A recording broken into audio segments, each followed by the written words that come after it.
Bonjour les enfants.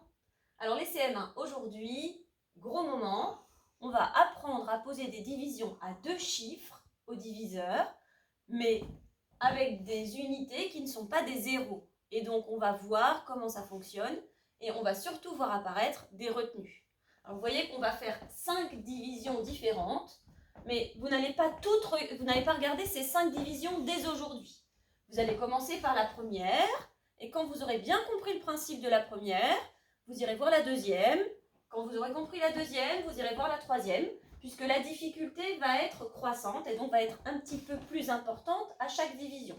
Donc pas de panique, on prend les choses tranquillement et on va commencer par ce type de division ici.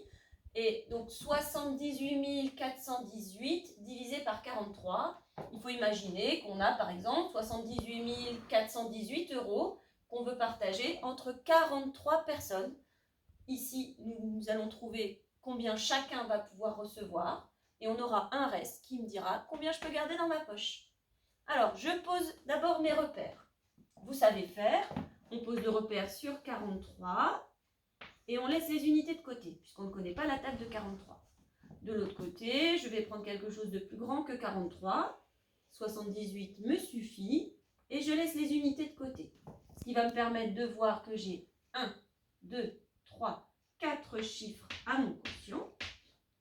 Voilà, je mets mon signe multiplié pour préparer mon calcul du reste.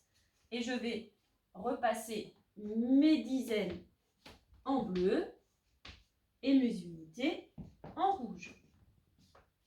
Vous voyez que pour l'instant, on n'a rien de nouveau. Vous savez faire tout ça tout seul. Et on va commencer à poser notre division comme d'habitude. C'est-à-dire que je cache mes unités de chaque côté.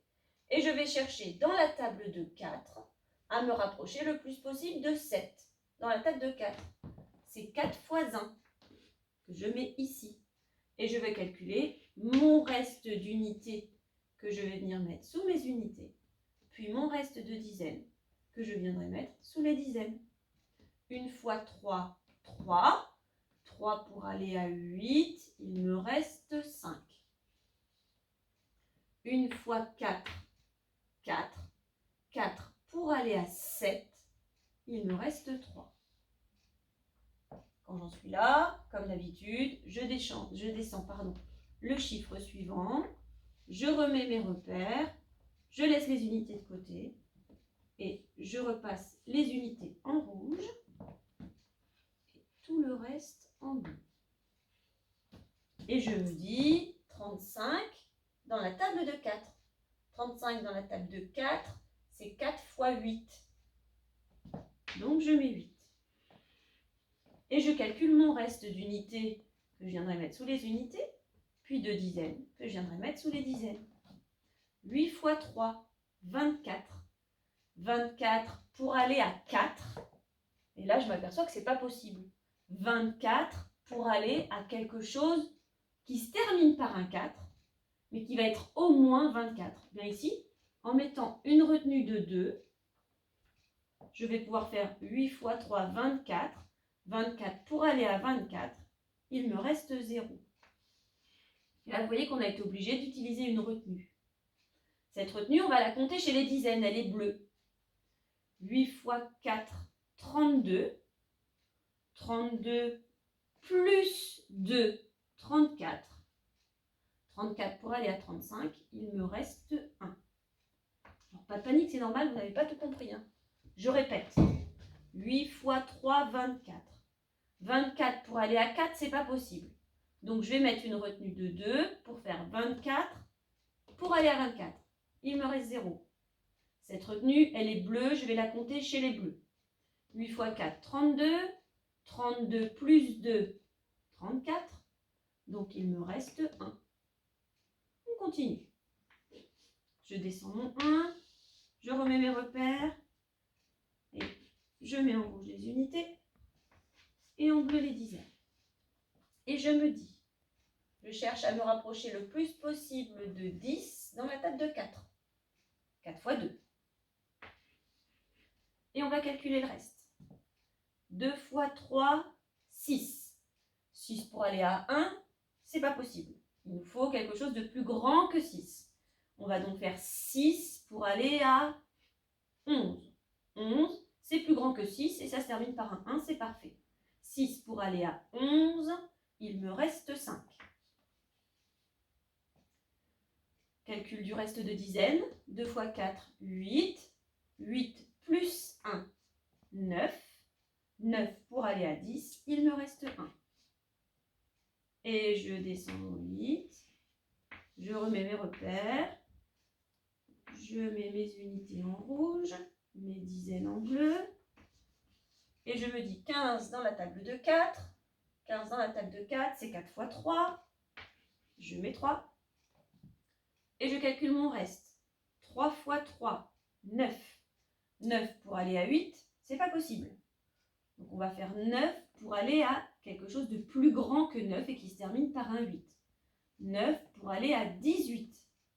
9 pour aller à 18, il me reste 9. Et ensuite, mon reste de dizaines. 3 fois 4, 12. 12 plus 1, 13. 13 pour aller à 15, il me reste 2.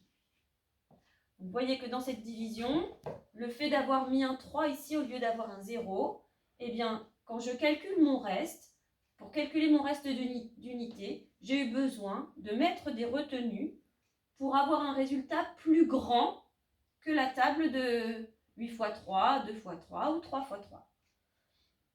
Vous pouvez regarder cette vidéo plusieurs fois, ce début de vidéo plusieurs fois, et puis vous entraîner à la faire et à la refaire jusqu'à ce que vous ayez compris. Ensuite, vous passez à la suivante. On y va. Même chose, je prépare cette division. 85, je laisse les unités de côté. Ici, la seule différence avec la première, c'est que 55 est plus petit que 85. Je vais donc prendre 557, laisser les unités de côté, repasser les dizaines en bleu, les unités en rouge et compter le nombre de chiffres au quotient. 1, 2, 3. Je mets mon signe multiplié. Ma division est prête à commencer. Je cache les unités. Vous préparez bien votre table de 8 et votre table de 5 si vous ne les connaissez pas bien. Hein. 55 dans la table de 8. C'est 8 x 6. 48. Et je calcule mon reste d'unités et mon reste de dizaines que je viendrai mettre sous mes unités et sous mes dizaines. 6 x 5, 30. 30 pour aller à 7. C'est pas possible, il faut quelque chose de plus grand que 30. Qu'est-ce que je vais pouvoir mettre ici comme retenue pour être plus grand que 30 ? Eh bien, je vais mettre un 3. Comme ça, je vais avoir 30 pour aller à 37. 30 pour aller à 37, il reste 7. Et je fais la même chose avec mes dizaines. 6 x 8, 48.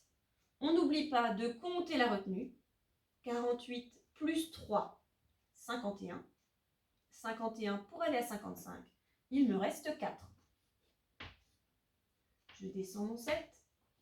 Je remets les repères. Je laisse les unités en rouge, les dizaines en bleu. Et je recommence. 47 dans la table de 8. 8 x 5, 40. Et je calcule mon reste. 5 x 5, 25. 25 pour aller à 7. C'est trop petit. 25 pour aller à 27. C'est ce qui va m'arranger. 25 pour aller à 27, il me reste 2. 5 x 8, 40. 40 plus 2, 42. 42 pour aller à 47, il me reste 5. Je descends mon 0 et je termine. Je laisse mes unités de côté, je les repasse en rouge. Je prends mes dizaines que je repasse en bleu. Et je me dis 52 dans la table de 8. Je me rapproche le plus possible de 52 dans la table de 8. 8 x 6, 48. 6 x 5, 30. 30 pour aller à 0, c'est pas possible. Qu'est-ce qu'on va pouvoir mettre ici comme retenue pour être au moins égal à 30 ? Eh bien un 3. Là on a bien 30. 30 pour aller à 30, il reste 0. 6 x 8, 48. 48 plus 3, 51. 51 pour aller à 52. Il me reste 1. J'ai terminé cette deuxième division. Vous voyez que ces deux divisions, elles ont exactement le même fonctionnement. La seule différence, c'est que celle-là, on ne prend que 2 chiffres ici, parce que 78 est plus grand que 43, alors qu'ici, on a 85. 55 est plus petit que 85, donc on a pris directement 557. Entraînez-vous bien, parce qu'après, ça va devenir un petit peu plus compliqué. Donc, prenez le temps de vous entraîner sur les deux premières, et lorsque vous êtes prêts, on passe